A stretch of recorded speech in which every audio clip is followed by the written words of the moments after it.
विद्यार्थी मित्रांनो, आपण नवोदय प्रवेश परीक्षा देत असाल तर मागील 10 वर्षातील पेपर आणि त्यामध्ये आलेली महत्त्वाची प्रश्न या व्हिडिओमध्ये आपणास पाहायला मिळतील. चला तर पाहूया मग महत्त्वाचे प्रश्न लगेच.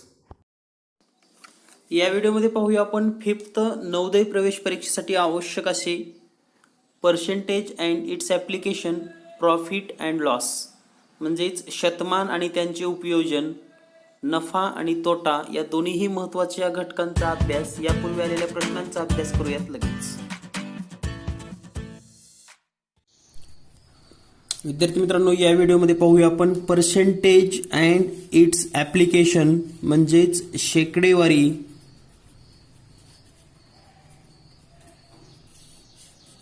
व त्यांचे उपयोजन किंवा शेकडेवारी आणि त्या शेकडेवारीचा उपयोग, अशा पद्धतीने हा आपला 12वा चॅप्टर आहे. आणि 13वा चॅप्टर आहे प्रॉफिट अँड लॉस म्हणजेच नफा आणि तोटा. तर हा टॉपिक आपण स्कॉलरशिपमध्ये पण चांगल्या पद्धतीने घेतलेला आहे. त्या ठिकाणी पण भरपूर अशा ट्रिक तुम्हाला सांगितल्या होत्या. तर पाहूया नवोदय प्रवेश परीक्षा यापूर्वीच्या पेपरमध्ये आलेली महत्त्वाची प्रश्न. आणि यामधील पहिला प्रश्न आहे 135% इज इक्वल टू म्हणजेच 135% म्हणजे किती. आणि हा प्रश्न 2016च्या स्कॉलरशिप परीक्षेमध्ये विचारण्यात आला होता. तर आपल्याला माहिती आहे की पर्सेंटेज याचा अर्थ असतो की डिनोमिनेटरला 100 मीन्स 135 अपॉन 100 म्हणजे 135/100. कारण टक्केवारी याचा अर्थच असतो की छेदामध्ये 100 आहे. आता 100 जर छेदामध्ये असेल तर या ठिकाणी आपल्याला पर्यायामध्ये कुठेही असं दिसत नाही की 135/100. तर याला मग संक्षिप्त रूप देऊया. त्याला आपण 5 न भागूयात. 5 न भागत असताना पहा, 5 2 10 आणि हे 0, 5 2 10, 3 उरले, 5 7 35 आणि उत्तर येईल आपलं 27/20 म्हणजेच 27/20 हा पर्याय बरोबर असेल. तर या ठिकाणी जर आपण विचार केला तर या प्रश्नाचं उत्तर आहे पर्याय क्रमांक 2 27/20. यानंतर पाहूया नेक्स्ट क्वेश्चन. पुढचा प्रश्न आहे 68% of 320 is 68% of 320 equal to what. म्हणजेच 320चा 68% म्हणजे किती, असा या प्रश्नाचा अर्थ होतो. आणि हा प्रश्न 2013 नवोदय परीक्षेमध्ये विचारला गेलेला आहे. तर दिलेल्या माहितीनुसार जर आपण हे व्यवस्थित लिहिलं तर 68 आणि टक्के म्हणजे काय, छेदामध्ये 100. Percentage means denominator 100, of means multiple and 320. So here 0 and 0 cancel. त्यानंतर आपण 10 आणि 32चा विचार केला तर 2 न भाग जाईल म्हणजे 2 पंचे 10. आणि या ठिकाणी जर आपण विचार केला तर 10 न भागलं तर 2 1 2 2 सक्की 12 म्हणजे आपल्याला असं मिळालेलं आहे पहा 68 × 16/5. तर आता 16 आणि 68ला भागूयात म्हणजे 16 आणि 68ला गुणूयात. तर हा जर गुणाकार आपण केला 16 पंचे 80, 16 सक्क 96, 16 7 12 दर्श म्हणजे 112 आणि 16 8 128. सॉरी, आणखी एकदा टेबल म्हणूयात आपण. 16 1 16 म्हणजे 16 पंचे 80, 16 सक्क 96, 16 7 112, 16 8 128 बरोबर आहे. 128ला 8.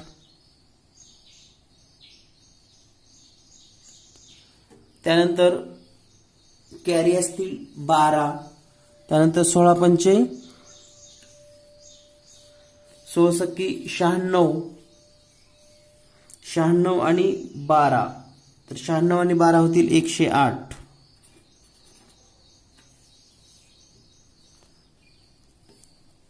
तर या ठिकाणी 68 गुणिले 16 उत्तर आलेलं आहे आपलं 1088 भागिले 5. आता या ठिकाणी पुन्हा 5 ना आपल्याला भागायचं असेल तर 5 1 5, 5 2 10. त्यानंतर 8 ला जर 5 न भागलं तर 5 1 5, पुन्हा या ठिकाणी 3 उरतील 38 होईल, 5 7 35, 3 उरतील, पुन्हा पॉईंट 5 1 30, म्हणजे उत्तर येईल आपलं 217.6. 217.6. तर या प्रश्नाचं उत्तर आहे पर्याय क्रमांक 2. आता यापेक्षा आणखी एक सोपी पद्धत सांगतो मी तुम्हाला, अतिशय सोप्या पद्धतीनं. जर 68% काढत असताना जर आपल्याला काही अडचण येत असेल किंवा लवकर गुणाकार होत नसेल तर आपण एक अंदाज लावू शकतो की 68% ऑफ 320. तर याचं उत्तर किती असेल मग? 300चा 68% म्हणजे जवळपास 70%. तर याचं उत्तर किती असेल? 200 सव्वा 200 म्हणजे 200 और 225. या ठिकाणी जर आपण ऑप्शन केले तर 2000 दिलेला आहे, इथं 21,000 आहे आणि इथं 20 आहे फक्त. पहा 20 असेल का? नाही. 21,000 असेल का? अजिबात नाही. 2000 असेल का? अजिबात नाही. 320 पेक्षा लहानच असेल परंतु 21 पण असू शकत नाही, म्हणजे एकच पर्याय राहतो. म्हणजे हे कॅल्क्युलेशन न करता सुद्धा तुम्हाला असे प्रश्न सोडवता येतात, याचा सुद्धा विचार करायला शिका. म्हणजे पर्याय खूपच जवळचे असतील तरच आपल्याला सोडवावं लागतं. पर्याय जर इतके दूर असतील म्हणजे डिफरन्स बिटवीन 4 पर्याय very large, then you as a thinking or you guess at a proper option. तर तुम्ही गेस सुद्धा करून हे प्रश्न सोडवू शकतात. यानंतर पाहूया पुढील प्रश्न. यानंतर पुढचा प्रश्न आहे पहा, 6% ऑफ 800. आणि हा 2017च्या स्कॉलरशिपमध्ये परीक्षेत विचारलेला प्रश्न आहे. 6% ऑफ 800 म्हणजे 6% ऑफ 800. तर याचा अर्थ काय होतो? 6% म्हणजे 6/100, ऑफ मीन्स मल्टिपल आणि 800.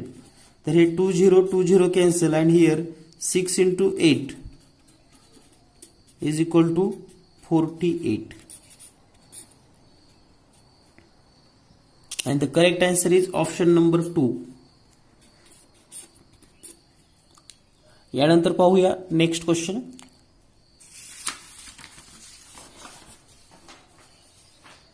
The number which is 10% more than 80 is. तर आपल्याला काय विचारले पहा, 80 पेक्षा 10% मोठी संख्या कोणती? 80 पेक्षा 10% मोठी संख्या कोणती? जर आपल्याला हे काढायचं असेल तर आपण काय करूयात, आपण 10% ऑफ 80 अगोदर काढून घेऊयात. 10% ऑफ 80 म्हणजेच 80च्या 10%. तर हे 10/100 ऑफ म्हणजे गुणाकार, 80 म्हणजे 80. तर 10 10 हे 10 आणि हे 10 कटेल आणि हे राहील 8. तर 80च्या 10% होता 8 आणि याच्यापेक्षा 10% मोठी म्हणजेच 80 + 8 बरोबर 88. दिस इज द करेक्ट आन्सर. यानंतर पाहूया नेक्स्ट क्वेश्चन. सोडवा व शेकडेवारीत उत्तर लिहा. तर आपल्याला हे सोडवायचं आहे आणि याचं उत्तर शेकडेवारीमध्ये लिहायचं आहे. हा प्रश्न 2015च्या स्कॉलरशिप परीक्षेत विचारला होता. तर सोडवायचं आपल्याला आहे 0.3468 गुणिले 4 भागिले 17. तर हे अगोदर सोडवून घेऊयात आपण. 17 1 17 भाग जातो याला, हे 0.3 ला जर भागलं तर हे 0 येईल. 17 2 34, पुन्हा 6 ला भागताना 0, 17 चौक 68 आणि गुणिले 4. आता हा गुणाकार पूर्ण करूयात आपण. 4 चौक 16ला 6, हाचे 1 4 0 आणि 1 4 2 8 0.0. आता या दिलेल्या संख्येला जर आपल्याला पर्सेंटेज मध्ये कन्वर्ट करायचं असेल तर तुम्हाला माहिती आहे एखाद्या संख्येला पर्सेंटेज मध्ये कन्वर्ट करत असताना 100 न मल्टिप्लाय करतात, म्हणजे 0.0816 गुणिले 100 लिहायचं आणि जे उत्तर येईल त्याला पर्सेंटेजचं चिन्ह लावायचं. तर 100 म्हणजे आता हे पॉईंट कुठे येईल, 1 आणि 2 घर सोडून येतं, म्हणजे 8.16%. तर पर्सेंटेज मध्ये रूपांतर करत असताना to convert in percent you multiple by 100 and then give the sign of percentage. म्हणजे शेकडेवारीत रूपांतर करत असताना 100 न गुणायचं आणि शेकडेवारीचं चिन्ह आपण लिहितो. म्हणून या प्रश्नाचं उत्तर आहे पर्याय क्रमांक 3. यानंतर पाहूया पुढील प्रश्न. यानंतर नेक्स्ट क्वेश्चन आहे which one of the following is not equal to 2.4. तर हा 2017 मधीलच प्रश्न आहे पहा. म्हणजे 2.2 बरोबर खालीलपैकी कोणतं नाही. जर पहिला ऑप्शन आपण चेक केला 2/5, तर या ठिकाणी आपण हे 2 असंच लिहूयात आणि हे 5 न 2 ला भागूयात, 5 1 5. या ठिकाणी पॉइंट मध्ये असल्यामुळे डायरेक्ट 5 चौक 20 शून्य देऊन आणि हे 0.4 म्हणजे हे बरोबर आहे. त्यानंतर याचा विचार करूयात आपण. आता हे 22.5% म्हणजेच आपण असं लिहू शकतो 2200 अपॉन पर्सेंटेज मीन्स 100. तर या ठिकाणी जर आपण विचार केला तर याचं उत्तर येईल 0.225. या ठिकाणी जर आपण 5 न भागलं तर डायरेक्ट पहा 12/5, 5 1 5, 5 2 10, 2 उरले 5 चौक 20 आणि हे आहे 24/10. तर हे डायरेक्ट जर 10 न इथं पॉईंट दिला तर 2.4 होतं. म्हणजे पहा 2.4 आहे, हे 2.4 आहे, हे 2.4 आहे, फक्त हेच 2.4 नाही, म्हणजे not equal to 2.4 means it's option number 2 is the correct option. पर्याय क्रमांक 2 उत्तर बरोबर आहे. यानंतर पुढील प्रश्न. मिठाईत 40% साखर आहे, म्हणजे मिठाई जी असते पेढे वगैरे किंवा जिलेबी असेल कोणतंही असेल त्याच्यामध्ये 40% साखर आहे. तर 4.8 किलो मिठाईत साखरेचे प्रमाण किती. तर मग 4.8 किलोमध्ये साखर किती, तर पहा 4.8 च्या 40% मीन्स 40% ऑफ 4.8 kg किती येते ते पाहूयात आपण. 4.8 इंटू 40/100. तर हे एक शून्य कटेल, हे एक शून्य कटेल आणि या ठिकाणी राहील 4.8 गुणिले 4 भागिले 10. पुन्हा हा गुणाकार करून घेऊयात आपण. 4 8 32 ला 2 हाचे 3, 4 चौक 16 आणि 1 3 19. हे 1 point as it is upon 10 आणि पुन्हा हे 10 जर याला भागलं तर 1 पॉइंट पुन्हा आणखी इथं डावीकडे सरकेल, म्हणजेच 1.92 kg, म्हणजेच 1.92 किलो साखरेचं प्रमाण असेल. Option number 3. यानंतर पाहूया पुढील प्रश्न.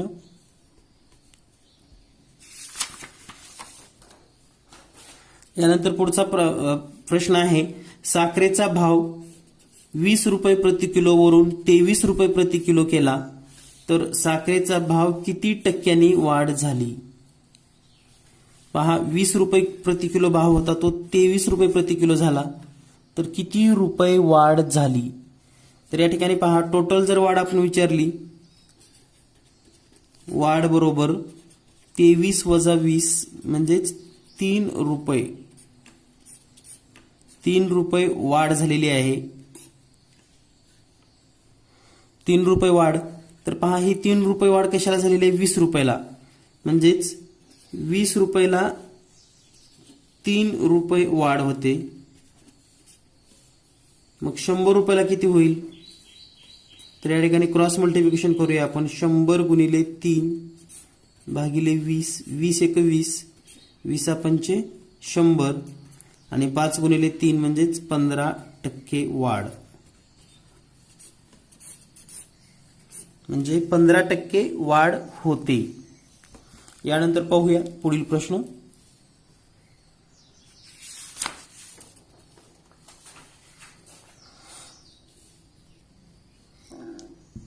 यानंतर पुढील प्रश्न आहेत. पार्किंग मधील 8 पैकी 1 कार निळी आहे, तर निळ्या रंगाच्या कारची टक्केवारी किती? तर हा प्रश्न 2015 मध्येच विचारला होता. तर एका पार्किंग मध्ये एकूण 8 गाड्या आहेत.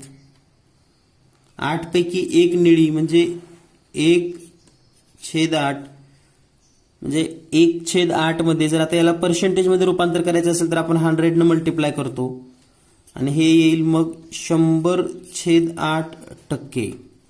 तर आता हा भागाकार करूयात आपण. 8 एक 8, 8 दोन्ही 8 एक 8च,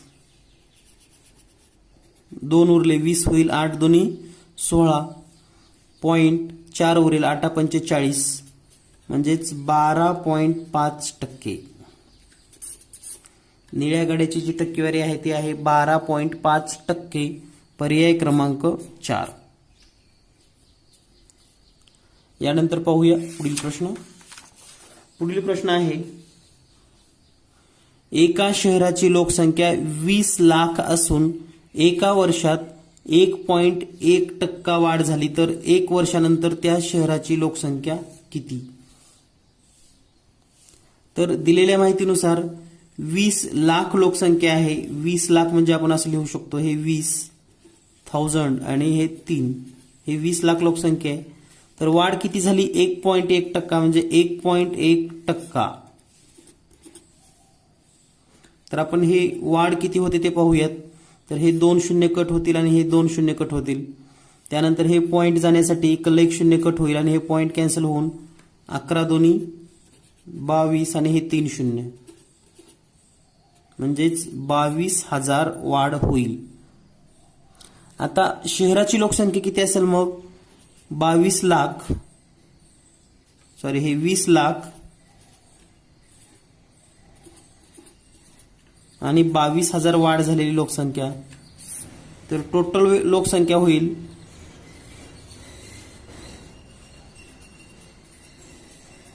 20,22,000.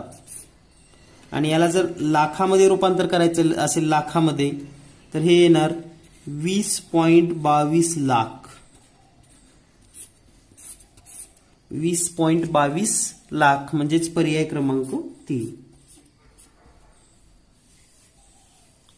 यानंतर पाहूयात पुढील प्रश्न. पुढील प्रश्न आहेत आता प्रॉफिट अँड लॉस यावरील. तर प्रॉफिट लॉस वरील पण महत्त्वाचे प्रश्न यापूर्वी आपण स्कॉलरशिपचे चॅप्टर वाईज पाहिलेच आहेत. तर या ठिकाणी पाहूयात आता. A man purchased a scooter for 47,000 and spent 3,000 on it repair. म्हणजे एका माणसाने 47,000 रुपयाला स्कूटर खरेदी केले. स्कूटरची खरेदी किती आहे? 47,000 आणि त्याला दुरुस्तीचा जो खर्च आहे दुरुस्ती ती आहे 3,000 रुपये. म्हणजे त्याचे एकूण किती रुपये गेले स्कूटर खरेदी आणि दुरुस्तीला? 50,000 रुपये. ही sold it for 52,000 RS. What is his gain or loss percent? म्हणजे त्यांनी ती स्कूटर 52,000 रुपयाला विकली. म्हणजे विक्री किंमत किती आहे? विक्री किंमत तर ती आहे 52,000. मग नक्कीच पहा एकूण त्याचे रुपये गेलेत 50,000, विक्री 52,000 मीन्स नफा किती असेल? नफा मीन्स प्रॉफिट 2,000. आता हे जर आपल्याला पर्सेंटेज प्रॉफिट मध्ये काढायचं असेल म्हणजे पर्सेंटेज मध्ये प्रॉफिट जर शोधायचं असेल तर शेकडा नफा बरोबर नफा छेदामध्ये खरेदी किंमत गुणिले 100. तर नफा किती आहे आपल्याला 2000 रुपये सांगितलेला आहे. आता खरेदी किंमत जी आहे ती एकूण खर्चासह धरावी लागणार. खरेदी केलेला आणि खर्चाची रक्कम तर ती किती आहे 50,000 गुणिले 100. तर हे 2 शून्य कट होतील, हे 2 शून्य, हे 2 शून्य, हे 2 शून्य, 5 1 5, 5 चौक 20 म्हणजेच 4%. 4% नफा. नफा किती असेल 4%. यानंतर पाहूया पुढील प्रश्न.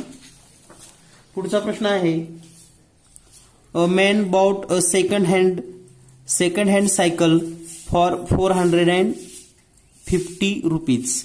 म्हणजे एका माणसाने सेकंड हँड म्हणजेच जुनी एक सायकल खरेदी केलेली आहे. किती रुपयाला? Cost price 450 rupees. He spend on 50 rupees on repairs. आणि त्यासाठी जे काही रिपेअरिंग खर्च आला, repairs 50 rupees. So total expenditure म्हणजे एकूण खर्च किती झाला? Total 500 rupees. If he sold it for 600 rupees what is his profit percent. तर या ठिकाणी एसपी जी आहे सेलिंग प्राइस विक्री किंमत ती आहे 600 rupees. So it's profit is equal to SP minus total expenditure म्हणजे विक्री किंमत वजा एकूण खर्च म्हणजे 600 मधून 500 गेले म्हणजे 100 रुपये. तर हा आहे प्रॉफिट. आता प्रॉफिट पर्सेंटेज काढूया आपण. Profit percent is equal to profit upon CP into 100. म्हणजेच नफा छेदामध्ये खरेदी किंमत गुणिले 100. नफा आहे 100 रुपये, खरेदी किंमत आहे 500 रुपये गुणिले 100. तर हे 2 शून्य आणि 2 शून्य कट होतील. 5 1 5, 5 2 10 आणि हे 0 म्हणजेच 20% प्रॉफिट. 20% प्रॉफिट 20% नफा होईल. म्हणजेच पर्याय क्रमांक 1 उत्तर बरोबर असेल. यानंतर पाहूया पुढील प्रश्न. नेक्स्ट क्वेश्चन आहे 4 रुपयाला 1 प्रमाणे 120 आंबे खरेदी केली. 4 रुपयाला 1 प्रमाणे 120 आंबे खरेदी केली. त्यापैकी 20 आंबे खराब झाले. बाकीचे 48 रुपयाला 10 प्रमाणे विक्री केले तर नफा किंवा तोटा किती होईल? Means at the rate of 4 rupees per mango purchased 120 mangoes. Out of them 20 mangoes are rewish म्हणजे ज्या ठिकाणी खराब झालेले आहेत. बाकीचे 48 मँगोज सेल आरएस म्हणजे 10 mango selling price 48 rupees. Then in this transaction a profit or loss. तर दिलेल्या माहितीनुसार आपण जर सुरुवातीला हे विचार केला की 4 रुपये प्रमाणे 120 आंबे खरेदी केले तर याची रक्कम किती होईल? 12 चौक 48 आणि हे 0 40 आहे कॉस्ट प्राइस. यामध्ये 20 आंबे खराब झालेत.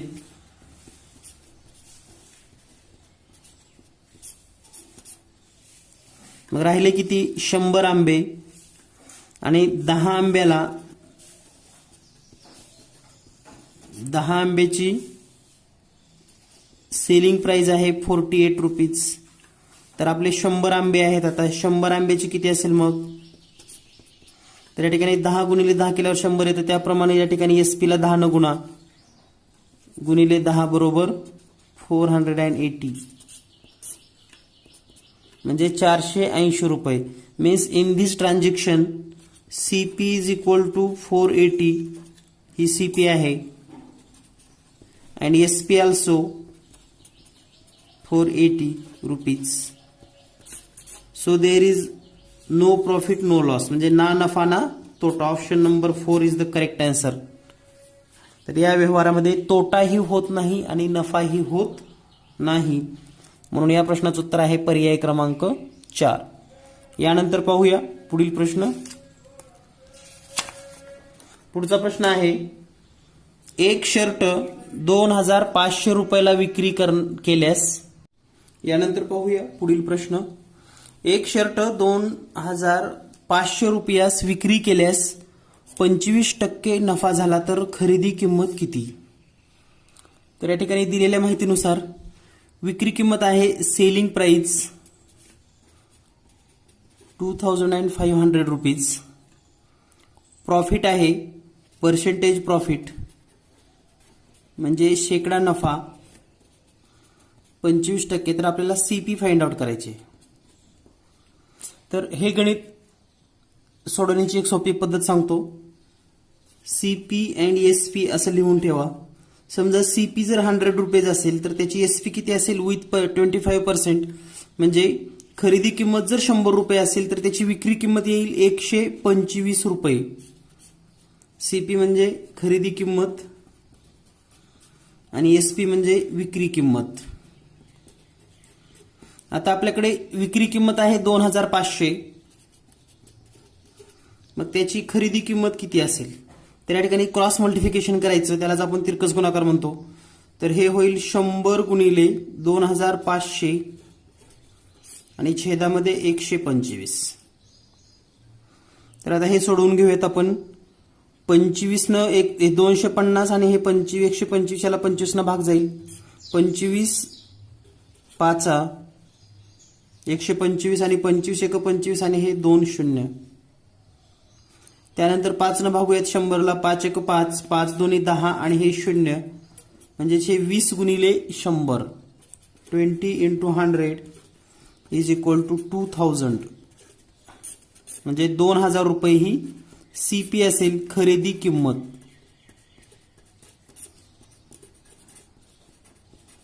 खरेदी किंमत बरोबर 2000 रुपये. म्हणजे या प्रश्नाचं उत्तर आहे ऑप्शन नंबर 3. यानंतर पाहूया पुढील प्रश्न. यानंतर पुढील प्रश्न आहे 150% म्हणजे किती? तर हा पर्सेंटेज मधील प्रश्न आहे. 150% म्हणजे किती? 2019च्या परीक्षेमध्ये विचारला होता. तर या ठिकाणी 150% is equal to 150 upon 100. 0 0 cancel means 15 upon 10 is equal to 1.5. कारण 1 0 जर असेल तर या ठिकाणी आपण उजवीकडून एक डिजिट नंतर पॉइंट देतो, म्हणजे एका अंकानंतर या ठिकाणी पॉइंट आलेला आहे. आणि या प्रश्नाचं उत्तर आहे ऑप्शन नंबर फर्स्ट, पर्याय क्रमांक 1.